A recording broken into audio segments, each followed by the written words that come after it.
Welcome to Washington Policy on the Go. My name is David Bose. I'm the Communications Director for Washington Policy Center. It's great to have you with us today. Every week during the legislative session, we come to you with our research team and special guests to bring you the latest in state policy and key information you need to know. Today, we're going to talk a lot about accountability, which is a particularly important thing for Washington State, which has been pretty much in one-party rule for at least in the governor's mansion, for going on 40 years. And you see some impact of that. And we'll talk about those things a bit later. We've also seen a number of new tax proposals over the course of the last couple of weeks. Our research team has written fairly extensively about these items, but you'll also see videos starting today with ideas from our research team about how to balance the budget, the state budget, without raising taxes. Each research center director is providing some ideas, and we're hoping to spark the attention of the legislature and the media and you to let people know that there are alternatives to big tax increases. It's also interesting to note that we've had some pretty significant billion-dollar budget surpluses and more over the past several years, and now suddenly we find ourselves in this massive perceived deficit, and there's a reason for it, and that reason is sparks in poor planning, in spending one-time money on long-time things, and it's a sad and predictable event that we find ourselves in. So as a state, those are the kinds of things that one would want to avoid. As always, if you have questions at any point during the broadcast today, just go down to the Q&A box. It's at the bottom of your screen in Zoom, and go ahead and ask your question there. If we don't get to your question, we'll try to get it to the individual that's most appropriate to answer it and have them respond to you, or maybe they'll do it via a blog. It all depends on the nature and the extensiveness of the question, and make sure that you get your scenario answered. So be aware of that as well. All right, so now I'd like to have joining us is John Bernard.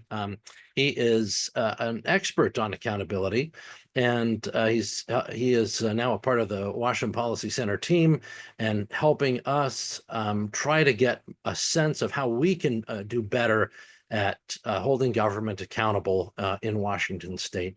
Welcome, and thank you for joining me. Thanks, Steve. My pleasure. Yeah. Well, let's start with your background and how it is that you've how it is that you've structured your work in consulting with government, and let people know, have you worked with just one political side or the other? How is your work over the course of your career laid out for us? So what I've focused on, Dave, is really how government operates. So not on the politics. I purposely avoid it. It's just if we're going to do something, we should be efficient and effective at it. We should know it works. So much of my work is what I think of and call results-driven government. And along with that comes accountability and transparency, because that's all part of the results world. I started focusing exclusively on government about 20 plus years ago. To date, I've worked with 14 states and 7 governors, over 100 agencies at the state level. I've also worked at the federal level with, last year I spent with Social Security, interestingly enough, and now I'm watching all that's unfolding literally by the day. There, and also the EPA and USDA at a federal level. And today I had lunch with the mayor of Camas, and the second largest city in Clark County, and doing a little bit of work with the city here as well. So whole spectrum of things, and I managed to have worked almost as much. In fact, I wrote a book called Government That Works: The Results Revolution in the States, and the interesting part about it is it has a foreword written by a Republican and a foreword written by a Democrat, and there's 4 governors who endorsed it, 2 from each party. Well, yeah, and I've got my copy of the book right here. It doesn't disappear too often on my virtual screen.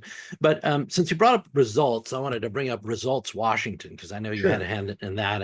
And basically over the course of the last several weeks, we've been releasing our report card on Washington State, where we've taken a look at, basically the history of the Inslee administration. And, we're not couching it that way because, why look backwards and point fingers, but it's basically since 2012 to the present. How has our state fared in the various policy areas where we focus in transportation, in the environment, and business climate and other things? And the figures are not looking good. But when Governor Inslee started, he was focused, he said, on making sure that whatever we did in Washington State, it was going to work. There was going to be very specific metrics, and the metrics would say whether or not a policy was successful or not. And that was supposed to be Results Washington. What happened with that? Well, Dave, I was there when we actually picked the name. And I had been working with my first agency in Washington, the Department of Retirement Systems with Marcy Frost. And Inslee heard about the great work that was going on there. So Marcy and I ended up working with his Mary Alice Heschel, who was his first chief of staff, and we put Results Washington together. Us and the what became the Results Washington team. We built it, we designed it, we engineered it. Now, there's a couple challenges in all of that. Is if you actually create measures, then the whole idea is that you focus resources and take systematic approaches to improving those measures. And at first, it was doing that. It got some good traction. Then Dr. Mary Alice Heschel left, and it started waning off, and eventually became much less focused on the agencies meeting with the governor to go through their numbers, and much more focused on the shiny object. Isn't this interesting? Aren't we cool because we're doing this? And the governor, I know his intention was all good, but he didn't really understand that these are not conversations to have fun. They're conversations to do business. It doesn't have to be negative. It doesn't have to be horrific. It doesn't have to be embarrassing. But what we want to do is look at what problem we have, what we're doing about it, what data we have. Do we really understand what's causing that, and make improvements? And over time, that, my opinion, fell apart. And probably the best sign of that was when Jay Inslee ran for president. The first thing he did was take down all the environmental measures. Yes. And I'm an observer of these things. So I went, what? And for one reason, they had not improved. And the only reason they had improved is they had not taken a systematic approach to improving them. And things don't improve if you just look at the measures. You actually have to do work. And I once heard, just one more little, I once heard Jay Inslee say, I was in the room when he said this, and I'd probably shoot me for saying it, but he said, I want those meetings to be like in Downton Abbey, where the family upstairs comes down and sits at the table peeling potatoes and talks about how can we do things better here. Well, that's a nice metaphor. The problem is you got to have the data, and you have to have the rigor and discipline that it takes to actually understand the problems. That didn't happen. Nonetheless, Results Washington developed a fabulous reputation nationally. So how does a breakdown like that occur without public scrutiny and scorn? Like, at Washington Policy Center, we too noticed, Todd wrote about how the metrics had disappeared. And, I thought that would be a bigger deal locally, like, and the fact that the metrics were, the governor's own words said, we're going to measure the success of our policies by these metrics, and the metrics were failing. But very little attention, relatively speaking, if any, is paid on the fact that the results aren't there. So how do you have accountability if the media isn't doing their job in terms of holding government accountable? Well, you don't. Okay. I think the media is only part of it, though, and some Of course, of this is how the data is accessed, how it's presented. So one of the ideas we're working on at Washington Policy Center is an actual app that has on it the performance of the state by 50 measures compared to all the other 50. Now, this is what I know from the people who run for office, and I've had conversations with 4 governors, including Chris Gregoire on this specific topic. If people are walking up to you with an app that says, why are we dropped from 37th to 46th in education or whatever the measure might be, pretty soon you're going to be carrying that app. And pretty soon you're going to be looking at it in your office. And pretty soon when new legislation comes in, you're going to be saying, why doesn't this help drive that? And how do we know it does? My point simply being, if enough people walked up, and this is what Chris Gregoire said, and other governors have said, enough people walk up and show me that app, I'm now going to feel we all have to pay attention to those numbers. So how many people do you need doing that? Not that many. You just need the right people, because the most civic minded people, it's the same thing everywhere on both sides of the aisle. If you're one of those people that shows up at a town hall or a meeting, you're one of those rare people that is actually involved. I mean, it's just the sad truth that there's a very small percentage of people that are driving, that are paying attention to what's happening, paying attention to government and trying to hold it accountable, or trying to encourage certain actions from their politicians. So, if you get a certain threshold of them involved, then you can actually accomplish something. Got a quick question that's come in here. Just a quick Yes. to your comment. So this is a shiny object. This is what politics does a lot of. Look at this over here. Don't look at whether we delivered on what we said we were going to do and we can prove it. Look at this over here. This actually was from the National Governors Association. It was a memento from one of their meetings. But my point simply being, as citizens, we need to get a lot smarter and start paying attention to how do we drive accountability, because we're a part of the problem. Mhm. Yeah, and just the fact that they can point to the next shiny thing, and everybody says, "Ooh, there's a new shiny thing, a new program. Let's make a headline about that and all the promises that are made." But nobody takes the step back to say, "Well, what about the promises of the past?" I mean, if it was a romantic comedy, there'd be hell to pay for the behavior. Well, of- and then I have a video that's going to come out through the Washington Policy Center on what is the role of a lawmaker. Mhm. Well, it is, we think they're going there to solve problems. But the connection between that and what their real job is, which is to write laws, to make laws, is vague. Because when you write a law, if you don't have a defined objective in any sort of measure, there's nothing to hold you accountable to. And so, again, a law in some ways can be an awfully shiny object to say, wait, I worked on that, but then let's go and see, did that get what you wanted it to get accomplished? Yeah, because there can be credit for saying, I passed a law to fight homelessness, right?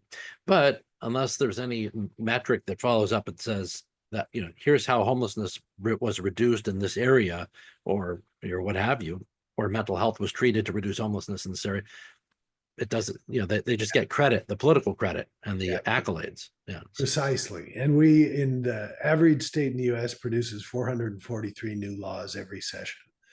And and they do that, and then there's about 20 to 25,000 pages of rules and regs that come from those laws. We do that every year. It's stunning. It is more than stunning. It's crazy. And if you go do research on how many laws are there in the federal level, there's no answer to that question. No one knows. There's so many of them.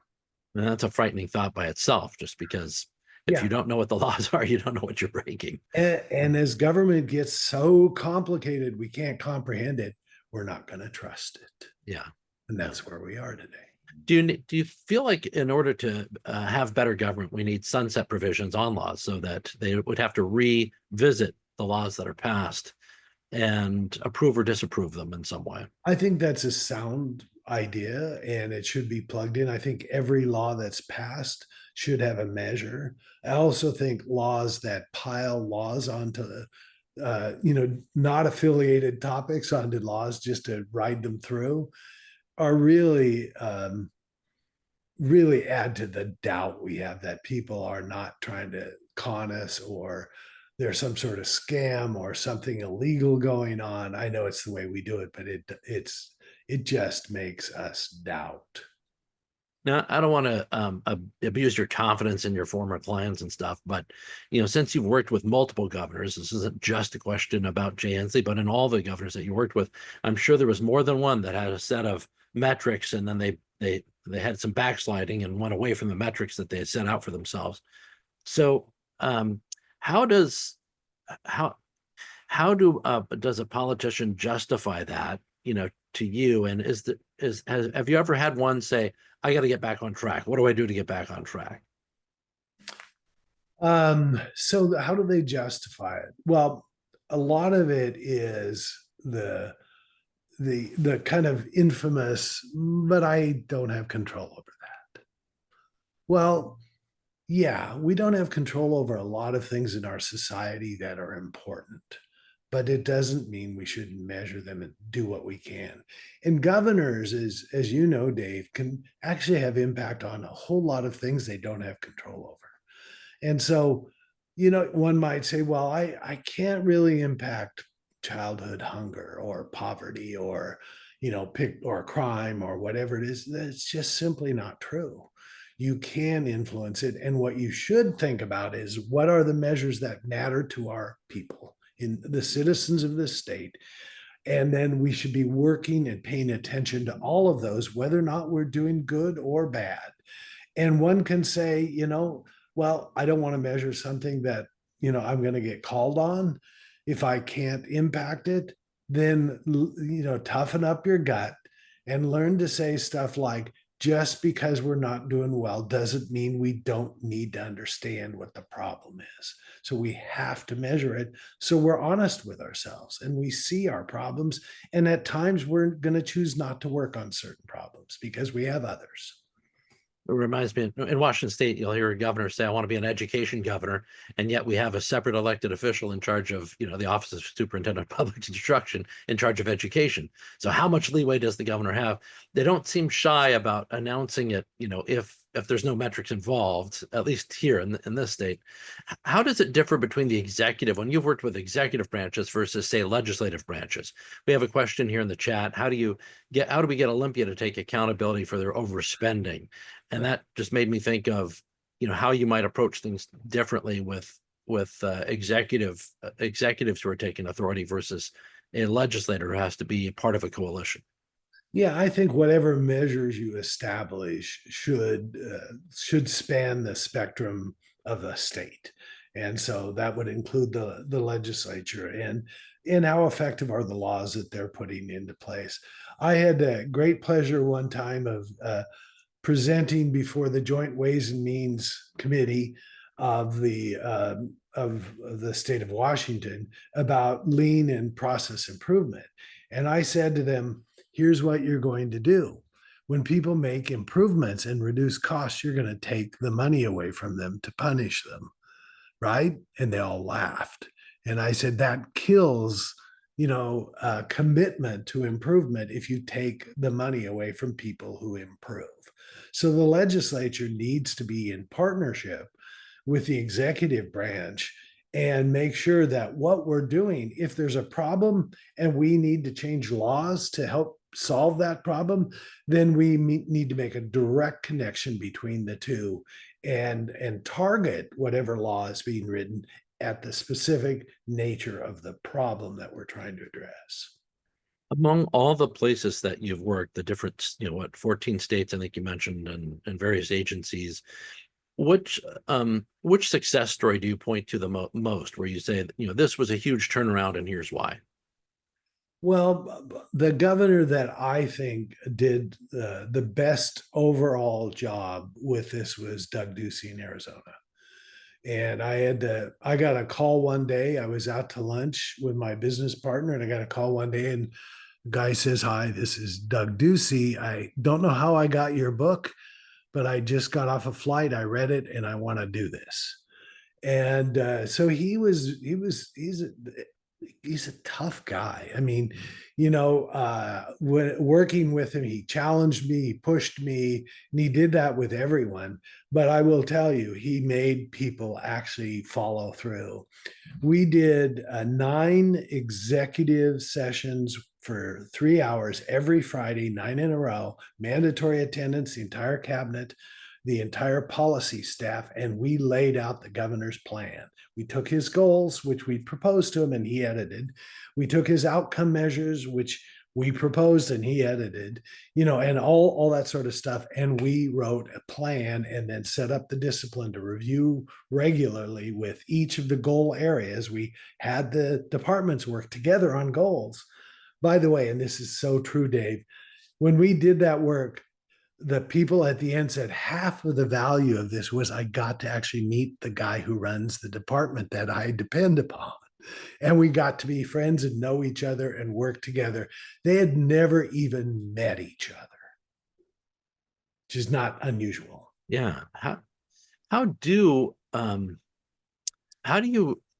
how do you hold people accountable if what are the sources of leverage that you have? One, as an elected official, if you're trying to hold your agencies accountable, I can see where there might be a problem where people don't like to admit that things are going wrong because they feel like that's a judgment on me, and it could devolve into it's that guy's fault instead of trying to work together for a plan or something. So I can see where that would happen. So how do you deal with that, number one? And then number two, is outside of government, what are the leverage points for accountability for the citizens when they're trying to hold their government accountable? What do they need to look for? What do they need to advocate for? Okay, so I think I can unwrap what you just said, or rewrap, or maybe I could do a wrap. Just wrap it, yeah. Okay. I want to see the hip hop you. So I'm a big fan of Martin O'Malley, and when he was governor of Maryland, and I ended up working for him as commissioner when he was commissioner of Social Security for 2024. The first, by the way, commissioner of Social Security confirmed by the U.S. Senate in 10 years. If you wonder why we have so many issues. So what he did was, I'm going to tell an actual case story. Department of Agriculture, they were looking at cover crop. So cover crop is used to filter water, in that case, flowing into the Chesapeake Bay to help eliminate pollutants that are coming out of the sky and through other waterways. So they take land that's not being used, they put cover crop in, and the net result of all this work was Chesapeake Bay was the cleanest it had been in like 50 years. And here's the interesting point. The Secretary of Agriculture, who was responsible for all those cover crops, when O'Malley started working with him, and these are in sessions where people are watching and there's screens and data on the wall. They're called stat meetings. When he's sitting in that meeting, he said, "So how are we doing with cover crop?" Oh, we've got it covered. We're saturated. We don't see anymore. So could you bring me back some maps that show me and show all of us so we can see it? Where's the land that could have cover crop, and show us the land that does have cover crop. 3 years later, they'd increased cover crop by 400%. So Wow. it's that kind of facts that are presented in a non-threatening, non-embarrassing, let's just look at the maps, let's look at the data, and then we can go solve these problems. But without that, we're kidding ourselves to think we know what's really going on. So now, my follow-up question was about citizens outside of elected office. What are the points of leverage that citizens have in order to hold government accountable? You mentioned the app, which I think is powerful. You go and challenge somebody and you say, this is the data point, here it is right here. And there is something about a screen. There's something about a visual. When I was in media and covering the 2004 conventions, I was a radio guy, and you could get people to stop with a microphone to a certain extent. I'd put it at about 20%. bring a camera. But if you bring a camera, it didn't matter if you were a public access TV. I swore if I ever covered another one, I was going to just create my own little, my own little camera and pretend it was a TV camera, because everybody stops for the TV camera. Everybody stops for the visual. No matter how famous they were, they're just mesmerized by the camera. And so anyway, so I know that there's a component of media that is very powerful for holding elected officials accountable. They can't help themselves. But is there anything else that people are missing?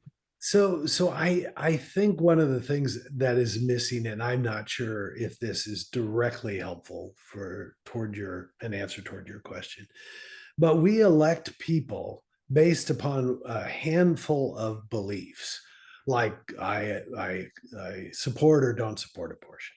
I'm for or not for gun control. I'm whatever you pick the topic. Those things have very little to do with what actually is the work of government. Talk about shiny objects. They are unresolvable political issues that nothing is going to happen if I elect you because of you, how you feel about abortion. My real question is, what problems are you going to solve? And how are you going to go about that? What's your methodology? What's your approach? I don't know if that makes sense to you, but I just think we elect people for the craziest reasons, for things they believe in that they can't influence and will never resolve. We'll never resolve those kinds of issues. They're ultimately the shiny object. What about if you want to hold an elected official accountable, what are the examples where you've seen, this process start? Obviously it didn't work in Washington because the results in Washington went away and there's no real consequence for that. But maybe elsewhere you've seen this where you start down this road and maybe the agencies or others start to let it go. But has there ever been a force outside of, maybe a governor that said, "Hey, we got to get this back on board," or maybe media stepped in and said, "No, we're going to hold this accountable." Have you seen that happen? Oh Kind of yeah, a groundswell? yeah. Front page news. Huh. Yeah, when you get a front page news, first agency I worked with was Oregon Youth Authority. It was above the fold. You know what that expression means. Oh, yeah. On the top part of the newspaper, front page, and once you get there, you get all kinds of room to move. So crisis is a good time to do it.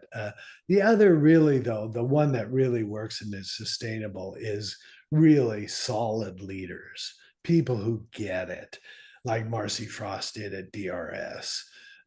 She got it. She was committed to it. And by the way, if you go back to DRS, they're still doing it. Nothing stopped. It became their way of life. She, as a leader, embedded it deeply enough that nobody would go back.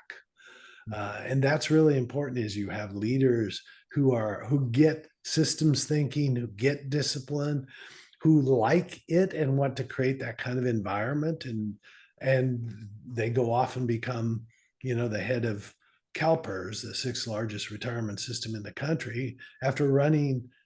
Does not have a college degree, and she ran DRS, and she ran it so well with such discipline that she got hired to run the largest retirement system in the country.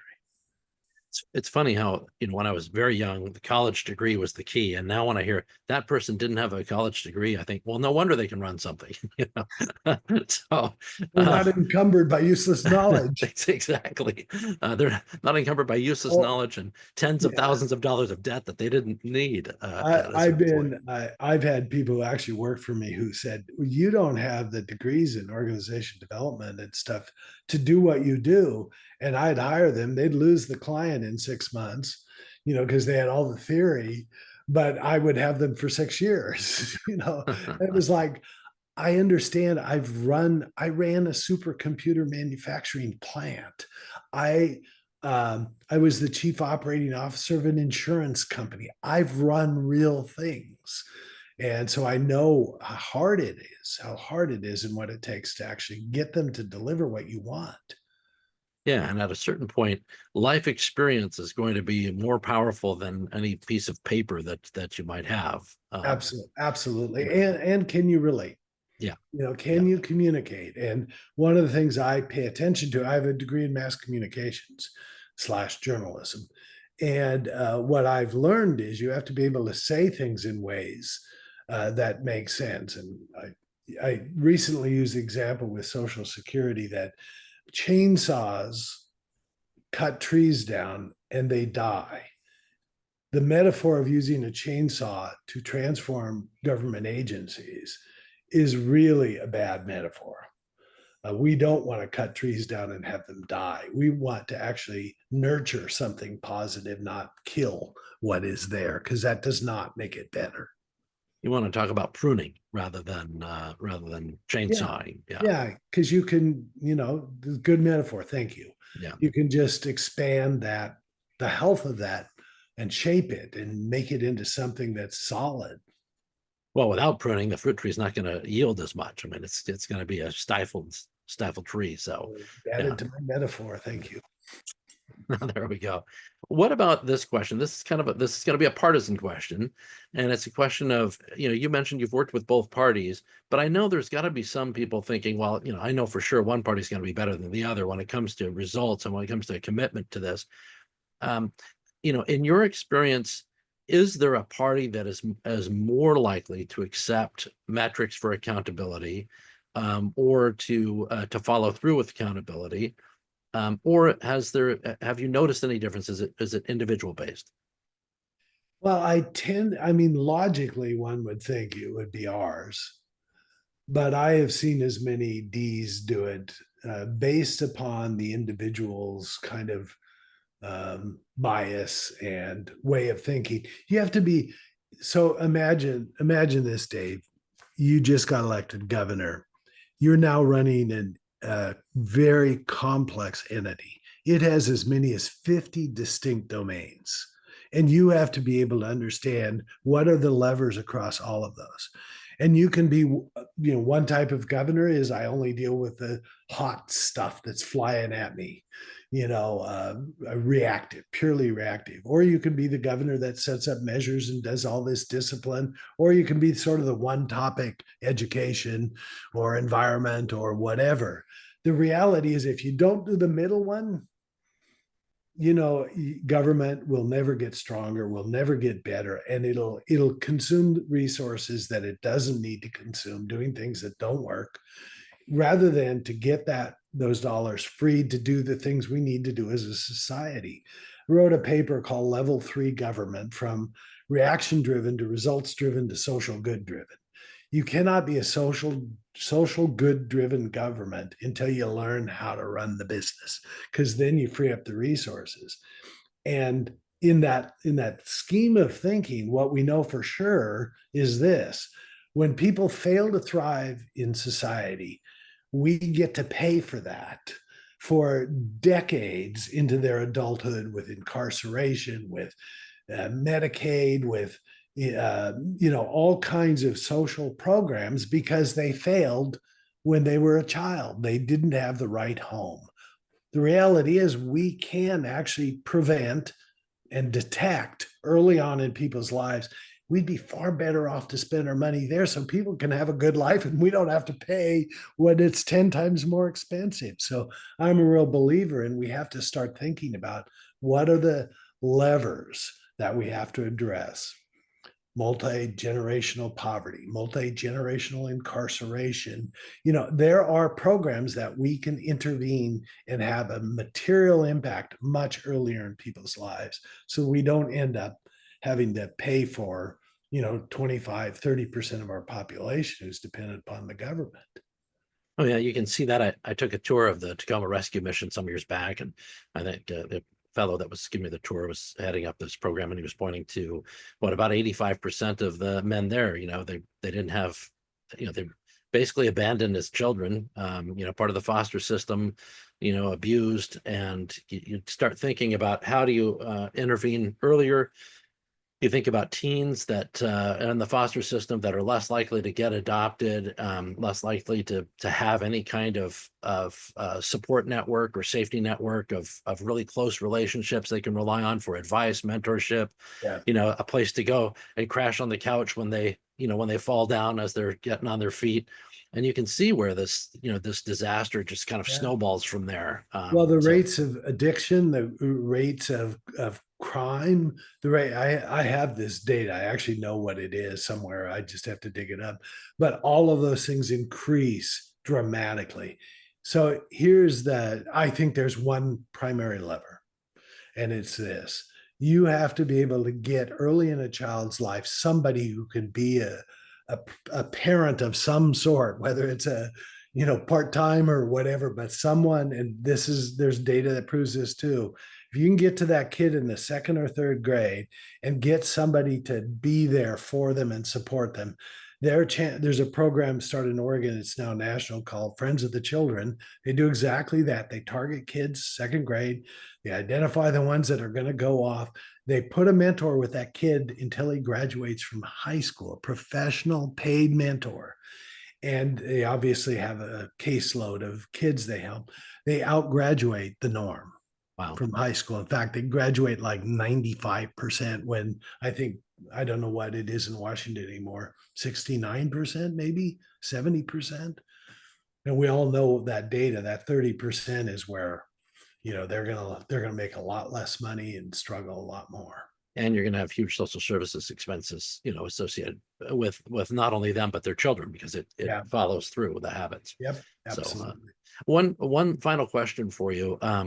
And that's when you give advice, regarding, your book is Government That Works, but I'm guessing that you've also provided a lot of advice to businesses.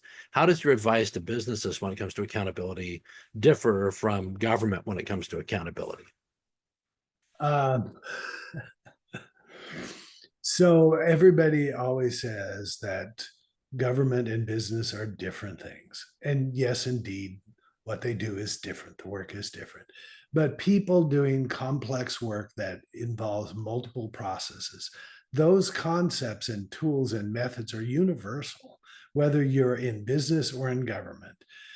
How do you engage people in solving the problems? How do you identify the problem? Then how do you engage them? How do you measure the impact they're having?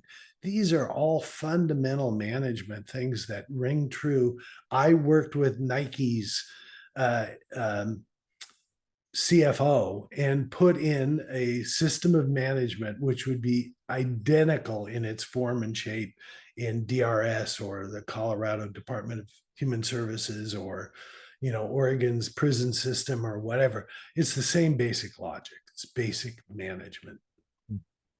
Fascinating to me. Just bringing up Nike and the leadership there reminded me of the leadership statement from the president of Microsoft recently about tax proposals in Olympia pushing high-tech jobs out. And there's this layer of skepticism, not only in the reporting, but then in the reaction that I'm seeing to it. That he's just Microsoft. He's just worried about getting taxed. But he was pointing out that in other states you're seeing growth in these high-tech jobs. In Washington State, you're seeing a decline in high-tech jobs. And I keep getting reminded over and over again of that. I can't remember where I first heard it, but it was that the Titanic sunk slowly until it didn't. You know, and suddenly it was like, well, there she goes. It's a straight up and down, heading straight for the bottom. That's And not a bad metaphor for where we are in believing in our government. It's sinking. yeah, And if we don't do something, I want to just piggyback on your idea real quick. yeah, Ken Fisher, sorry, I gotta decline that's all that. right. Ken Fisher, Fisher Investments, Mhm. where I live in Camas, left. He still got big office buildings here, and people, but he left because of taxation. Yeah. And he's hugely successful. And what a ridiculous reason to lose a major business that's a major employer. And that's why accountability and getting some change in Washington is more important now and more urgent now than perhaps at any point in the past 20 years. John, it's been a pleasure talking to you today. And, as part of the WPC team, I'm sure we'll have plenty more opportunities coming up. But thanks for joining us on Washington Policy on the Go. I look forward to talking to you again, Dave. Take care. Thank you. And thank you to everybody who's been watching. If you enjoyed the program, I hope you'll share it when we place this program on our YouTube channel. Be sure to share it with your friends, family members, and colleagues, and continue to make WPC's YouTube channel the great success that it's been this year. We've grown exponentially, and that's because of your commitment, and we really appreciate that. We'll see you next Tuesday for another edition of Washington Policy on the Go.